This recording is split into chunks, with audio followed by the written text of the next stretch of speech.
बिहार में पहले चरण का पंचायत चुनाव 10 अक्टूबर को होना है, लेकिन चुनाव से कुछ ही दिन पहले पटना हाईकोर्ट ने एक बड़ा फैसला सुनाया है। हाईकोर्ट ने नगर निकाय चुनाव पर आरक्षण के मुद्दे को लेकर रोक लगा दिया है। हाईकोर्ट ने कहा कि सरकार ने पिछड़ों को आरक्षण देने के मुद्दे पर सुप्रीम कोर्ट के आदेश का पालन नहीं किया है।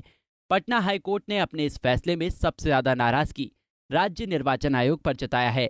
हाईकोर्ट के चीफ जस्टिस संजय करोल और एस कुमार की बेंच ने ये बड़ा फैसला दिया है। हाईकोर्ट ने कहा कि स्थानीय निकाय चुनाव को लेकर सुप्रीम कोर्ट ने पहले ही जो आदेश दिया था उसका बिहार में पालन नहीं किया गया है। हाईकोर्ट ने कहा कि पिछड़ा वर्ग के आरक्षण पर सुप्रीम कोर्ट के फैसले का सही रूप से पालन नहीं किया गया है। इस फैसले के साथ ही बिहार में 10 अक्टूबर को होने वाला चुनाव फिलहाल टल गया है। वहीं इस फैसले के बाद बिहार की राजनीति का पारा चढ़ गया है। बीजेपी प्रवक्ता निखिल आनंद ने कहा कि नीतीश कुमार शुरू से ही अति पिछड़ा और पिछड़ा के विरोधी रहे हैं। आनंद ने कहा कि जानबूझकर पिछड़ा अति पिछड़ा को धोखा दिया है।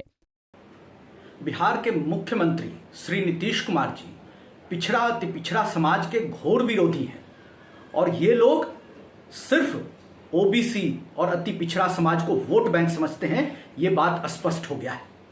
नगर निकाय चुनाव का इन लोगों ने मजाक उड़ा के रख दिया और साथ ही साथ पिछड़ा और अति पिछड़ा समाज का जो मजाक उड़ाया है उसके लिए बिहार की जनता और ओबीसी ईबीसी समाज कभी माफ नहीं करेगा। दुर्भाग्य है कि इन लोगों ने आयोग का गठन नहीं किया। ये जिम्मेदारी किसकी थी? और आयोग का रिकमेंडेशन कराकर अगर पूरे आरक्षण की प्रक्रिया को अंजाम देते, अमली जामा पहनाते, तो ये तो कोई बड़ी बात नहीं थी। और बिना प्रिपरेशन के इन लोगों ने कोर्ट में तथ्य प्रस्तुत किए और इन लोगों को पता था कि अब प्रत्यक्ष तौर पर निकाय चुनाव में इनकी भद पिटनी है और इस कारण इनको हेल्डअप करना था। नगर निकाय चुनाव को बाधित तो किया ही, अति पिछड़ा और पिछड़ा समाज का भी घोर अपमान किया है। और ये लोग अब थोथी दलील दे रहे हैं, जेडीयू के लोग। ये तो उसी तरह की बात हुई जैसे चोरी भी और सीना जोड़ी भी। बहुत ही दुर्भाग्यपूर्ण है नीतीश कुमार जी, आपने पिछड़ा अति पिछड़ा समाज को चिट किया है और इसका खामियाजा आपको भुगतना पड़ेगा। जब अति पिछड़ा समाज को पिछले दिनों से पहले से मिलता आ रहा था आरक्षण, उसमें अन्य पिछड़ा वर्ग की उक्ति किसने समाहित करवाई? और जब उसके लिए जो प्रक्रियात्मक बातें, जो कोरम आपने पूरा नहीं किया था, तो इसको लेकर प्रोसेस में क्यों गए?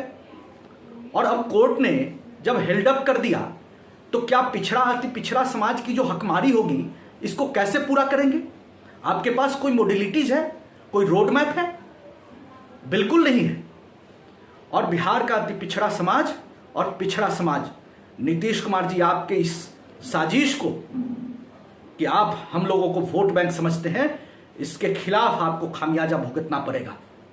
वहीं जेडीयू पार्लियामेंट्री बोर्ड के अध्यक्ष उपेंद्र कुशवाहा ने हाईकोर्ट के फैसले को दुर्भाग्यपूर्ण बताया है। कुशवाहा ने कहा है कि ये केंद्र और भाजपा की गहरी साजिश का परिणाम है। पटना उच्च न्यायालय द्वारा अभी फैसला हुआ है कि बिहार में जो नगर निकायों का चुनाव चल रहा है उसमें अति पिछड़ा का आरक्षण समाप्त होना चाहिए और समाप्त करके बिहार की सरकार फिर से नोटिफिकेशन जारी करे, तब चुनाव कराए। तत्काल सब चुनाव को रोक दिया गया है।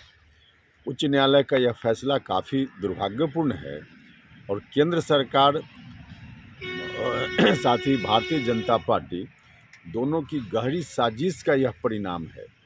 क्योंकि आरक्षण जो मिला हुआ है या विभिन्न राज्यों में देने की बात चल रही है पंचायती राज संस्थाओं में, नगर निकायों में, उसके लिए कोर्ट ने कहा है कि इसको 3 टेस्ट से जांचने की ज़रूरत है, तब आरक्षण देना चाहिए।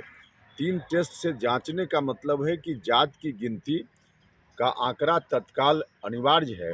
केंद्र की सरकार जात की गिनती नहीं करवा रही है। समय पर यदि जात की गिनती हो गई रहती केंद्र सरकार की ओर से और 3 टेस्ट से इसकी जांच हो गई होती तो आज यह स्थिति नहीं आती। बिहार में जो आरक्षण अति पिछड़ा समाज के लोगों को मिला हुआ है यह चलता रहता और चुनाव हो जाता। चुनाव नहीं रुकता, लेकिन रुका है चुनाव, यह दुर्भाग्यपूर्ण है। साथ ही केंद्र सरकार और भारतीय जनता पार्टी जो चाह रही है कि पिछड़ों के आरक्षण को समाप्त करो, दलितों के आरक्षण को समाप्त करो, उनकी इस कोशिश का यह परिणाम है। ईबीसी आरक्षण पर रोक लगने का बहुत दूरगामी परिणाम होगा, इसलिए सरकार के अगले कदम का इंतजार करना चाहिए। पंजाब केसरी टीवी के लिए पटना से अभिषेक सिंह की रिपोर्ट।